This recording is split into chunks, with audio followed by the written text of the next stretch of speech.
নমস্কার, আমি Arijit. Welcome to my podcast heritage recipes of Bengal, যেখানে বাংলার আইকনিক রেসিপিস আমরা শিখে নিই এবং জেনে নিই তার ইতিহাস। লাস্ট এপিসোডে আমরা শিখেছিলাম চিংড়ি মাছের মালাইকারি। কেমন লেগেছে সেই এপিসোডটা? লাইক, কমেন্ট আর সাবস্ক্রাইব করতে ভুলবেন না কিন্তু। আর আজ আমরা শিখে নেব বাঙালির অতি প্রিয় মুড়ি ঘন্ট।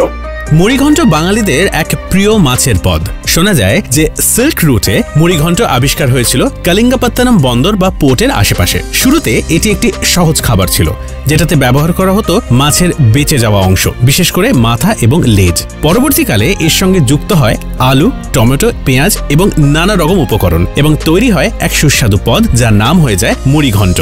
কেউ কেউ মনে করেন এই রান্নাটি পার্সিয়ার ফিশ বিরিয়ানির পূর্বসূরি বা অ্যানসেস্টর, সেই কারণে এতে ব্যবহৃত মশলা খুবই কম। উড়িষ্যা এবং বাংলার বিভিন্ন প্রান্তে মুড়িঘণ্ট রান্নার প্রচলন চলে আসছে। মুড়িঘণ্ট তৈরি করতে লাগবে মাছের মাথা, গোবিন্দভোগ চাল ভেজানো, জিরে গুঁড়ো, গোটা জিরে, হলুদ গুঁড়ো, লঙ্কার গুঁড়ো, ধনে গুঁড়ো, গোটা গরম মশলা, তেজপাতা, শুকনো লঙ্কা, আদা রসুন বাটা, কাঁচা লঙ্কা এবং কেটে রাখা আলু, সঙ্গে কুচনো পেঁয়াজ। প্রথমে মাছে নুন এবং হলুদ মাখিয়ে নিতে হবে ভালো করে। মাখিয়ে নেওয়ার পর কড়াইতে তেল গরম হলে এক এক করে মাছের মাথা ভেজে তুলে নিতে হবে লাল হওয়া অবধি। দেখতে হবে মাছের মাথা যেন লাল হয়ে যায় ভাজতে ভাজতে।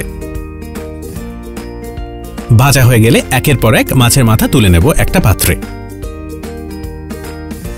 এবার সেই তেলে গোটা জিরে ফোড়ন দেব, সঙ্গে তেজপাতা এবং কয়েকটা শুকনো লঙ্কা, সঙ্গে গোটা গরম মশলা। এবারে কাজু কিশমিশের সঙ্গে দিয়ে দিলাম, দিয়ে ভালো করে ভাজতে শুরু করলাম কিছুক্ষণ। এরপর কুচনো পেঁয়াজ দিয়ে ভাজবো 2 থেকে 3 মিনিট অবধি, যতক্ষণ পর্যন্ত পেঁয়াজ লাল বা বাদামি না হয়ে আসে। এবারে এক এক করে ধনে গুঁড়ো, জিরে গুঁড়ো, হলুদ গুঁড়ো এবং লঙ্কার গুঁড়ো দিয়ে ভালো করে মশলা কষিয়ে নিতে হবে, সঙ্গে আদা রসুন বাটাও। মশলা কষানো হয়ে গেলে এতে আন্দাজ মতো নুন এবং চিনি যোগ করব। সামান্য জল দিয়ে মশলা কষিয়ে নেব 2 থেকে 3 মিনিট অবধি।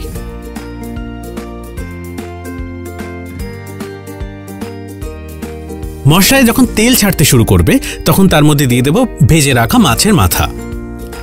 3 থেকে 4 মিনিট কষিয়ে নেওয়ার পর এবারে দিয়ে দেব ভিজিয়ে রাখা গোবিন্দভোগ চাল। গোবিন্দভোগ চাল দিয়ে ভালো করে কষাতে হবে আরো 2 থেকে 3 মিনিট। কষানোর সময় মনে রাখতে হবে যে চালের সঙ্গে মাছের মাথা এবং মশলা যেন ভালো করে মিশ খেয়ে যায়, তাই ভালো করে কষিয়ে রান্না করতে হবে 3 থেকে 4 মিনিট জল দেওয়ার আগে অবধি।